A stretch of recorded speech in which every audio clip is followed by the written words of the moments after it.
we're live. Wait a second for people to get in here.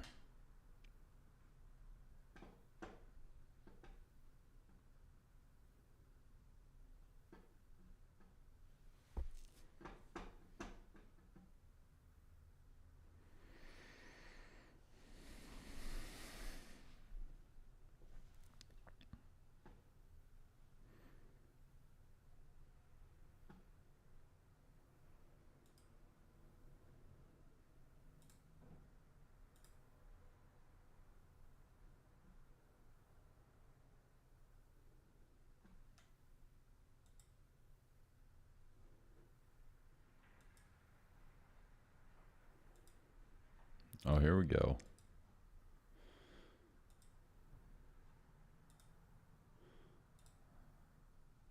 What's up, man? Steel banging. Hope that means you're a steel worker. Otherwise, I don't know what it means.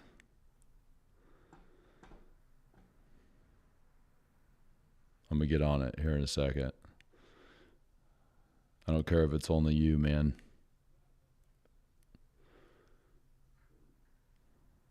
Oh, Bo Nose is here. Hey, Bo Nose, I saw your message yesterday right when I was signing off. I didn't hit you up. Sorry about that. I saw it, though. Yeah, I'm basically just going to keep ripping these out and see what happens. It's kind of fun. It's way easier, too. There's no videos to edit. You just click it and go. I don't edit videos very much anyway. All right, let me just get on it.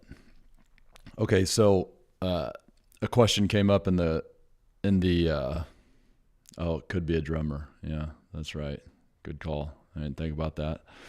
Question came up in the solo house flipper community. It was basically guys buying a duplex, and he's trying to figure out how he could fund it. And somebody in the group suggested a 203K loan, which I totally agree with, because that's exactly how I bought one of my first rental properties, a triplex actually. Okay, so then I thought, well, what are all the ways that you can get money, especially when you're starting out? And well, let me go through some of the easy ways, and I think there's really 5 ways. So first is obvious. You go buy a house on the market. And, I know I talk a lot about buying houses direct and marketing to people and getting great deals on the front end. But that is a little bit more advanced, all right? You're probably not going to go buy your very first deal by sending somebody direct mail and then go and negotiating a great deal on the front end, knowing how to comp houses right on the spot. That'd be great. I'd love it if you guys were able to do that on your first round. Probably not going to happen, okay? So you want like a safer way to get started. That's what I really want for people, is that you get in safe and you don't go out too far over your skis and get burnt. Because really the truth is, if you're just able to stay in the game long enough, you'll all be successful. Okay, so what's the safest way? It's to go on the market and to buy a house using a primary loan. Like the bank gets backed by like FHA, for instance. Everybody's heard of FHA. And these loans, honestly, I don't even know exactly how it works, except for banks love giving them out because they're backed by the government somehow. And the best part for you is that the qualifications are lower for FHA and the down payment is way lower. It's like 3%. So you go buy a $200,000 house and you get in it for $6,000. And, people can get to the $6,000. And of course, there's then a construction component, if there's a construction component. All right, so the first way is going straight through the bank. FHA loan or just a primary loan, a conventional mortgage, and it's going to be like 5% down. But for your first time, you can get an FHA loan. 3.5% down. And then, you're not going to go buy a house that has a huge construction component on your very first one. you might have like a $20,000 cosmetic, maybe a $10,000 cosmetic. And if I was really telling somebody how to get in the game the safest way possible, what they would do is they would go buy a house on the real estate market, actually through a realtor. And they would, yes, lowball. And this is like the time in the market cycle where you can lowball people and get like a little bit of a better deal. First house I bought was like right after the 2008 crash, and like they were bank owned properties. And, I bought it right off the market. Got like not that great of a deal. And then I went in and I did the work myself. Like I didn't know how to do anything back then. So I did like some landscaping, because you can get books and figure out how to do that kind of stuff. I painted all the doors. I changed out all the hardware. I painted the walls. I made it smell better. I did, so I didn't do much at all, honestly. I like did all these sprucing up things. I learned how to do LVP floors by watching YouTube videos, and it was freaking terrible, man. And then, a couple other things. And it made the house more valuable. I actually ended up renting that one out after a year, but I bought it with an FHA loan. It was really easy to get in. It was really safe. I already, you're already paying for a place to live. So why not pay for a place that is an investment for you? And it's not going to be the best investment. Like I probably didn't make anything off of that house ultimately, maybe a little bit just because of time. But what I really got was in the game. I learned how the things go. I actually got my hands onto houses and such. And so I was, 20 years old. So it was easy for me to like live in that house while I was working on it. For some of you, it might not be as easy, but the house hacking, where you live in a house, you have a live-in flip, you get this safe loan. It's a phenomenal way to start out. Okay, and then there's a step up from that is the 203K loan, which is actually the second property that I bought, was this triplex where I got an FHA loan with a 203K rider, or whatever the terminology they use is. And generally for an FHA loan, you are only supposed to be able to use it once, but there is like a little loophole that if you get moved because of work or whatever, they'll give you another one. And at that time I was still working my corporate job, and they moved me to Colorado, I guess is where I moved to. And so I was able to get another FHA loan. And this time I did the house hacking thing where I bought a triplex, lived in one of the units while I fixed up the other ones. And then I got a 203K loan. 203K is where they give you the FHA loan, and they give you a construction element on top of it. So this particular triplex in Denver was $500,000. I got it for $500,000. I don't think it was a steal of a deal by any means. And then I got a like $50,000 203K loan on top of that. And I put 3.5% down on all of that. Great deal. I mean, just guys, think about this for a second. That let me do some math. It's early and I didn't sleep much last night. So 3%, 550. My gosh, it's embarrassing that I'm not doing this in my head right now. 16 and a half. $16,500. I'm able to control an asset that's worth $500,000 and appreciating. All right. Arguably, that it's going to be worth a lot more than that after I put the $50,000 worth of work into it. So just like think about that for a second. Okay. The real estate market, on average, it increases in value by, let's say, I think it's like 5 or 6% is what they say. I always do the math of 3%. But that basically means that over a 30-year period, the house is going to more than double in value, or the property is going to more than double in value. So for $16,000, I control this $600,000 thing that by the time the mortgage is paid out, it's going to be worth more than double that. Right. Yeah. There's no better investment. Obvious. All right. That was a side note though. $16,500. I get this house or the triplex, and then I get the 203K rider on top of it. And that funds construction. This is very important though. there are a list of qualified providers. Okay, so this is my first run-in with a contractor. Spoiler alert, I got screwed, okay? There's the qualified list, and I had to pick off the list. And so I talked to some of these contractors. There was only one. His name was Darren. It was Damien. He came out, gave me a bid, and I had just come from the corporate world, so I thought that these guys. I thought it was like dealing in the corporate world, like, oh, well, you're the contractor. I will trust you to write this scope of work, and I guess that you'll do everything right. And this is a very, what's the word? I don't know what word I'm looking for. Anyway, what I find out is, of course, there are no rules. It's the Wild West. Doesn't matter. This guy's got the qualification. I had no clue what I was doing. And he wrote up a scope of work because I let him that was totally in his favor. I mean, it was like $50,000 worth of appliances that he was making, whatever his cut was off of them, because it doesn't require any bandwidth from him. He just puts them in. And of course, I didn't know. I thought I was trusting the contractor. Therefore, I thought that he was doing the things that increased the value the most for the property. Not at all. Okay. And truly, I have yet to meet a contractor who would even know, if they wanted to help you, what would increase the value of the property the most. In fact, most people, not even contractors, most investors I know, make the wrong choices there.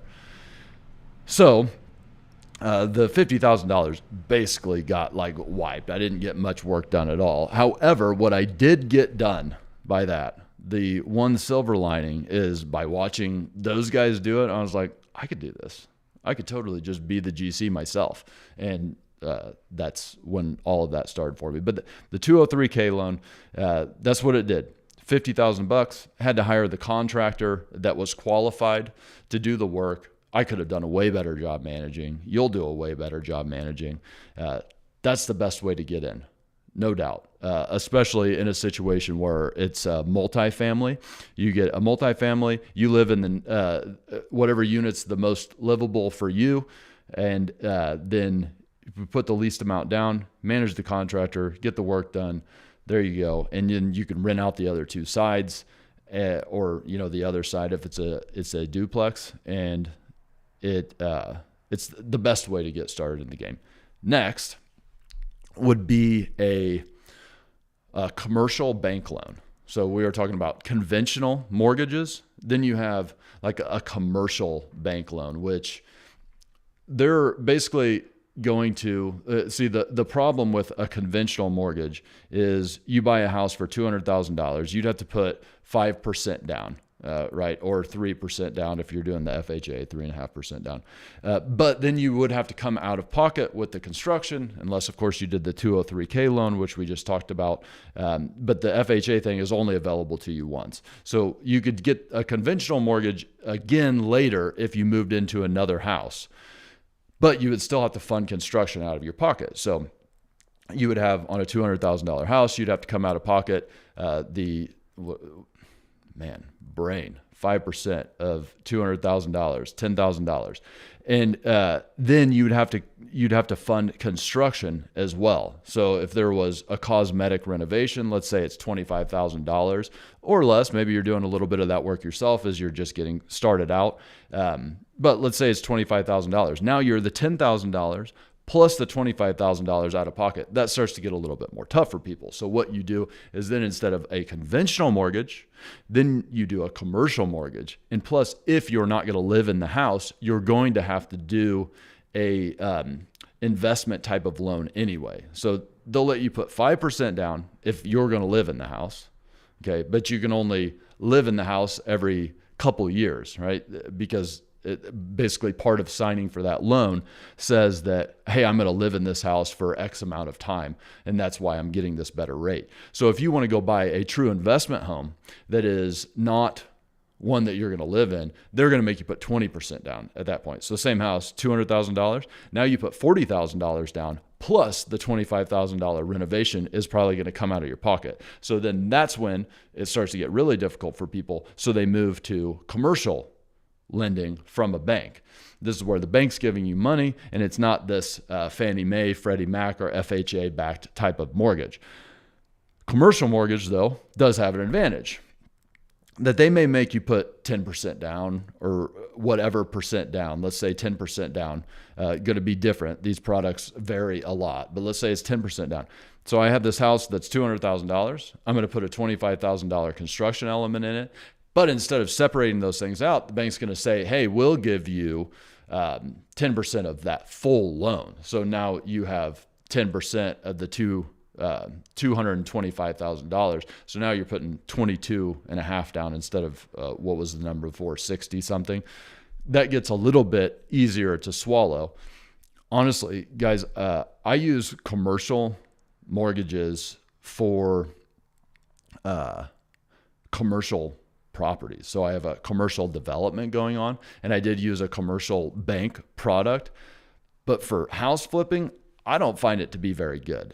Banks are generally like difficult to work with. They want all kinds of paperwork. Their loan terms are not as good. And I just never really use them for flips. I know some people who do, and they're successful with it, whatever. I do use conventional mortgages. Like if I'm going to live in the house and get that 5% down or the 3% down, that's awesome. But you can only do that so often, especially as, you have a family and such. You can't just move around all the time because you want to flip houses. Or maybe you can, which is cool too. But commercial mortgage, where they basically take the whole loan and you put X% down. Now we move into hard money. And this is really the bread and butter for flippers as you advance in your career. And the way that this works, different from the banks, is the bank takes the amount of money that you're spending on it, the actual cost. So they say it's going to be a $200,000 house, and you're buying it for $200,000, and then you're putting $25,000 work into it. So we're going to base the loan off of that $225,000 number. Hard money lenders don't give a crap about the costs in it. They care about the value after you've done the work, the after repair value. Hard money lenders are made for people like us. Okay, so they look at that $200,000 house and they say, okay, so what work are you going to do to it? What's your scope of work? And then they say, oh, okay, well, after that work is done, what do you think it's going to be worth? $350? Okay, well, let me verify. And most of them verify with like a BPO, a broker's price opinion. They don't like do a full appraisal and stuff like a bank would do. They say, okay, $350. Now, hard money lenders you can usually find them that will give you like 70% of value. Okay, so this $350,000 house, everybody agrees the ARV, it's $350,000. They're going to say, I'll give you 70% of that, which is $245,000, right? So, hey, what's up, Cody? Thanks for the comment. Nice. First flip going. Love it. How'd you fund that thing? Did you use one of the options? Is there a secret sixth option that I don't know about yet? Oh, I'm showing you the wrong thing here. Sorry. Okay, so now I got the $350,000 ARV. That means that a hard money lender probably give me 70% of that, some a little bit more, some a little bit less. It's all over the place. Regulated, that was the word I was looking for. The regulations are different for hard money lenders, and some of them are closer to private money lenders, which we're going to get to here in a second. But anyway, $245,000 is what they'll give me. And remember, we had a $200K purchase price. Okay, that's purchase is what that says. And we have a $25,000 renovation. He used hard money. Nice, dude. Okay, so we're all in at $225K.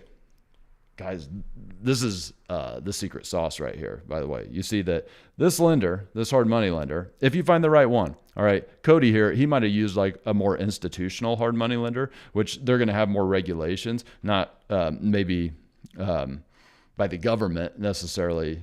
They'll have those too, but more by their company. Whereas there's like these, I call them private hard money lenders, where they're basically like flippers who did really well and now they're lending their money because they have so much of it. Those are the guys that I love to find, especially for you new guys, because they're also like mentors in one. They're giving you money. They don't want you to fail. They've been through it. That's how they got the money. Ah, great.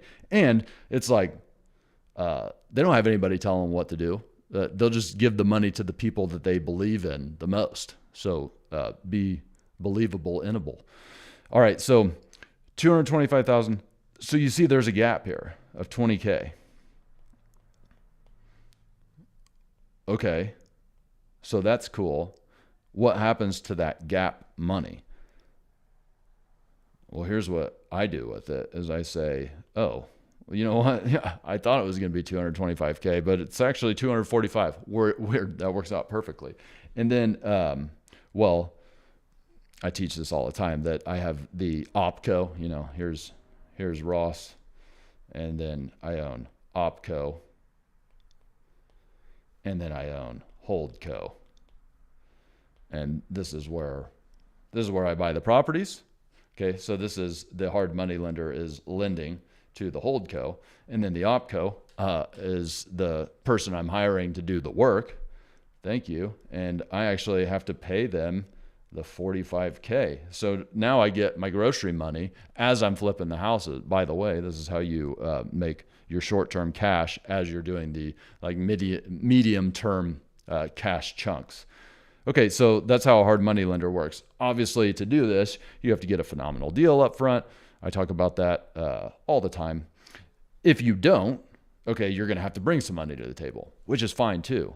But that's the beauty of a hard money lender. Okay, now we have number 4, which is a private money lender. So Cody just explained how he basically got a hard money loan, but a hard money loan from like a more institutional hard money lender. They're going to probably require you to put some cash down, right? And the way they usually do it, however, I've seen it done differently, is on that $200,000, they would want you to put like 10% down for the acquisition price of the house itself.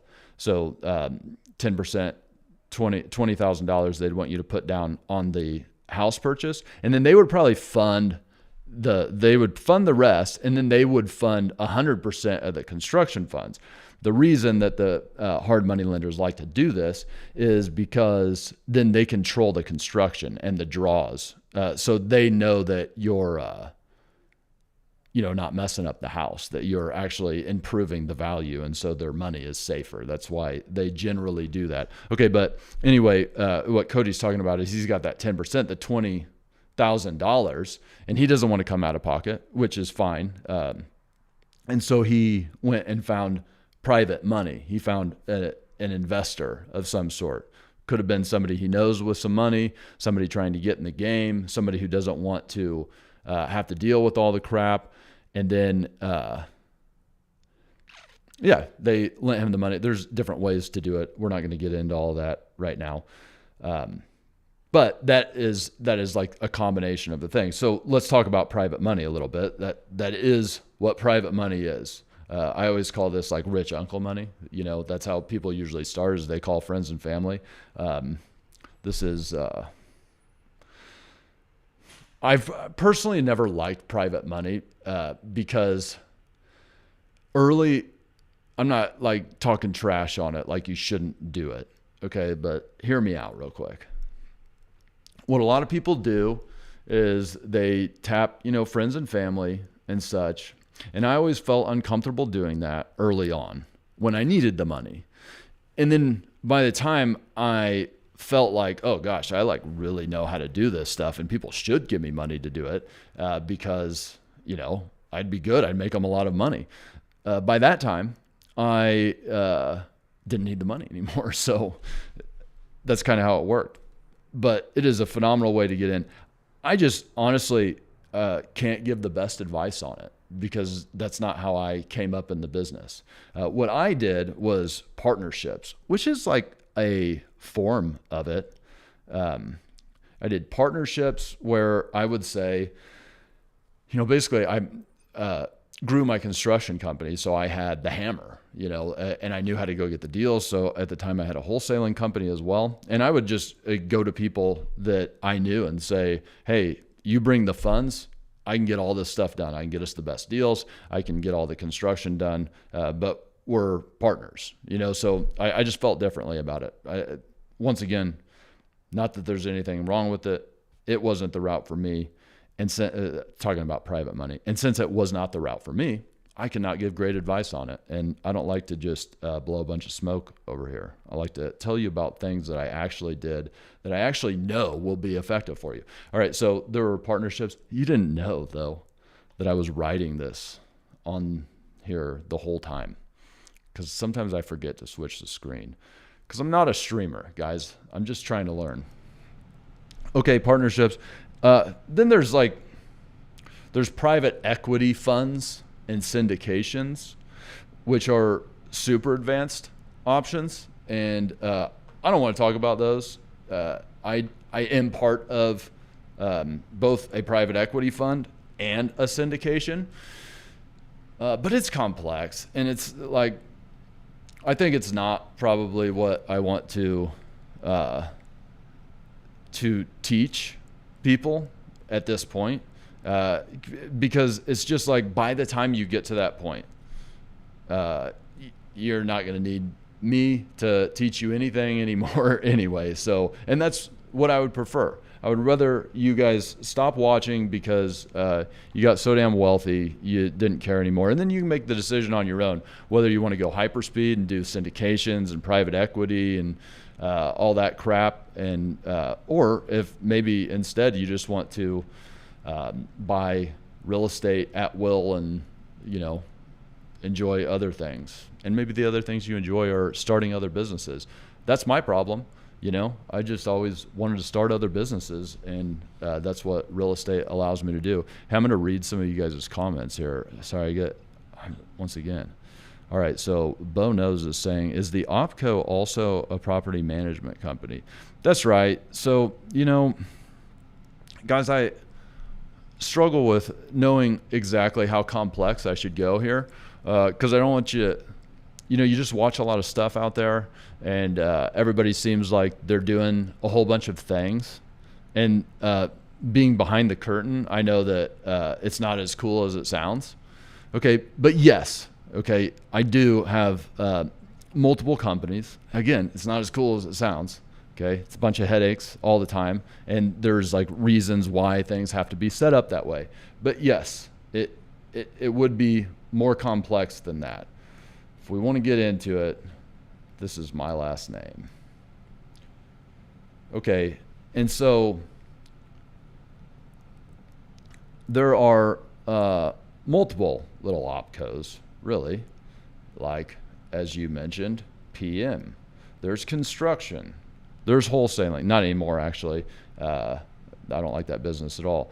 But, there's multiple construction companies, if I'm being honest with you. There's just, that's a thing that happens, okay? Because it's like there's this whole idea of, short-term, medium term, and then long term money.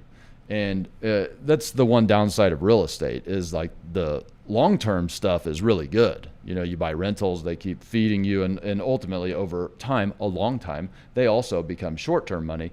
And then medium term money, like doing a flip. But usually by the time you get started on a flip and get the cash back, might be like 6 months. So that's not like good grocery money, right? And so so it must be some human nature stuff that I personally never feel comfortable unless there's good, like, short-term cash coming in as well. And so that's kind of been a reason for this. Another reason for this is because some of the vendors suck, and it's like easier to put the bandwidth into getting the company going than it is to put the bandwidth into managing the vendors. Okay. But even like my construction company, this is still like a bunch of subcontractors. Okay. There's no people in there anymore. There used to be, but construction companies suck. Okay. And then over here, there's multiple holdcos, all kinds of them. I think, gosh, I don't know even how many, double digits for sure. But it's things like, this is a partnership over here. And then there's a private equity fund over here, a syndication here, and then another syndication with different partners. And then there's another partnership. And then there's like my personal properties. But the personal properties might be separated into different portfolios that are in different, LLCs, but it's all the same crap. It's like, when I was like younger and cockier, I would want to draw something like this to show it off. And, now I think it's silliness. And I also, think that that's what a lot of people do. And I think about when that would have excited me to show somebody. I didn't know what the hell I was talking about. Maybe I'll look back at this and think I didn't know what the hell I was talking about then either. But the point is, don't get like worked up about all this stuff. Yes, I separate it because it makes it easier for certain things. It would be way easier if it was just all one company and way more simple. But yes, there are some tax advantages. There's partnerships. Even like, for instance, the PM company. I have partners with the PM company. And yeah, there you go. Hopefully that answered that question. Best is to make it, then hard money. Best is to make it, then hard money be the bank. Oh yeah, for sure. That is great. The thing is that you really, like, having a lot of cash is a good thing, but it's also like a double-edged sword. You don't want to have too much cash because you're kind of a sitting duck at that point, like for any of the vampires out there. And the funny thing is, man, like when you're starting, Bo knows I actually don't know your backstory, so I don't know where you're at in the game here. But the funny thing is like when you're coming up, you need the money. You're always trying to figure out how to figure out the money. And then once you like get there and get the skills, then you just don't need the money anymore. Like, it's so easy to get the money. It's a weird thing. Okay, partnership shares the losses too. Yeah, I get it with the complexity. I currently do renovations, but Maryland is licensed. Oh yeah. I mean, everywhere on the MEP stuff is you basically have to deal with the license stuff. This is, and going back to the like why you have different companies. It's like I got so tired of going to find all these different electricians and plumbers, and like they just like nobody wants to do the type of work that we do. Like they would rather not be in a I buy crappy houses and make them less crappy. That's like the game here. That's not really what you want to brag to your friends about generally. And so they don't like it. They'll do it for a while and then they run off and go do something else. And, new build, like everybody likes to do a new build because it's simple. You can make like people who are less experienced do it and they can make more money off of it. So it's just like a matter of time. So I got tired of it, and eventually I went out and like figured out how to get licenses and such so I could start the MEP company, because I just didn't want to deal with it anymore. And at that time I had the license, and I would like get my regular all-arounders to do the work. Like, hey, here's what I need you guys to do, and go do it. And since it's like grown into something else, but yeah, for sure. And that's how these companies come about. Oh, nice.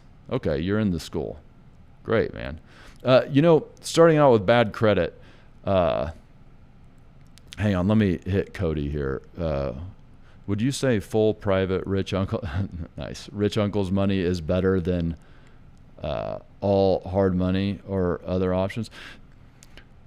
I don't think one's better or worse than the other. Whatever like greases the wheels for you to be able to continue to invest in real estate is all it's all good, dude. The way that I ended up doing things is because that was just what was available to me and easy. I didn't have to think about it very much after I got it set up, and that was it. I still have a private money or private hard money lender. He's got a hard money lending company, but it's his money. And it's just so easy for me to call him and say, hey, I need money for this house. And, there are better ways. I could get better deals. I could certainly raise like regular private money right now, probably right off this channel. But I don't do it because it's just so easy to text the guy and say, hey, I'm buying a house, send the money. And so it's whatever's easiest for you. I don't think there is better or worse. There's trade-offs with all things, okay? I pay a higher rate than other people I know. I just don't care because I get great deals.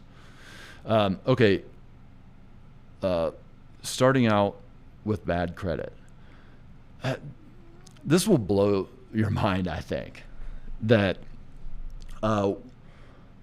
when I started out, I actually had good credit, had a good job, all that kind of stuff. And then I was moving up in like a corporate type of environment, and that helped me buy properties or whatever. And then I got to a point where I was doing bigger and bigger flips, and I was making a lot of cash. So I had a lot of cash, and I said, you know what? And I got pinched on like one of my final flips out in Denver, and I had a lot of credit cards out, had hard money out, and I got like eaten alive on this flip, and lost a lot of money.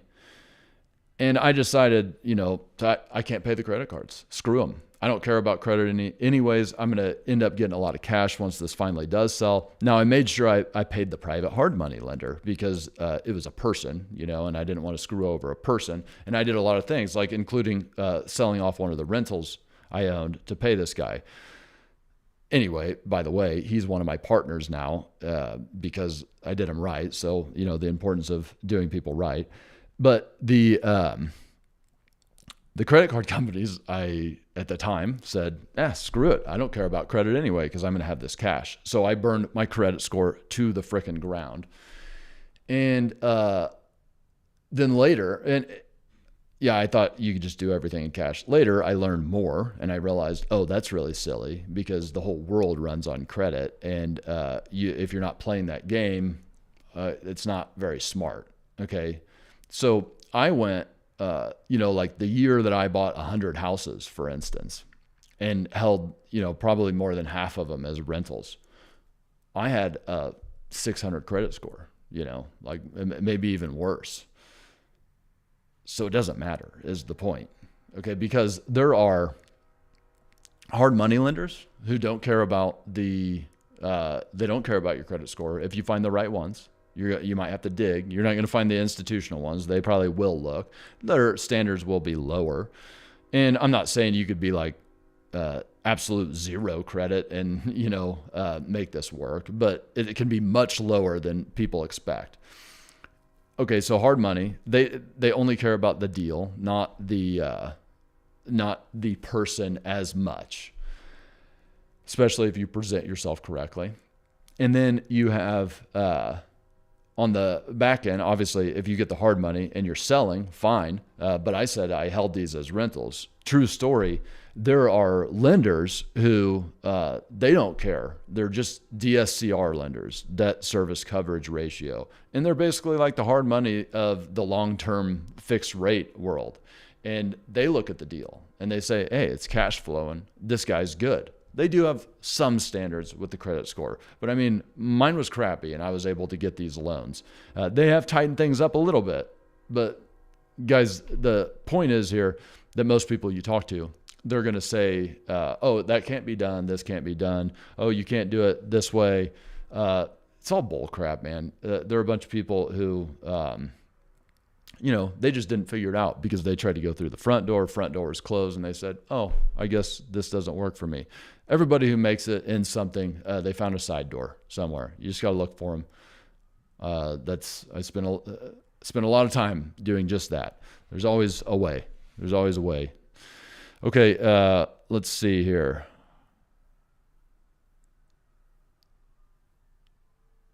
Anybody, anything else before I close up shop? By the way, we have that live stream tomorrow. It's at 2:30, I think. It should be on here. It's definitely in the school community where I'll talk about the worst crap that's happened on flips. The whole point of it is so you guys, a lot of people get stumped getting started because you think about all the bad crap that could happen. I think it's all happened to me, and I'm alive. So I'm going to tell you about that and tell you what you can do to overcome those things when they do happen. It'll be a fun one, most likely. Anybody? Anything else? All right. Appreciate you guys. Talk to you later.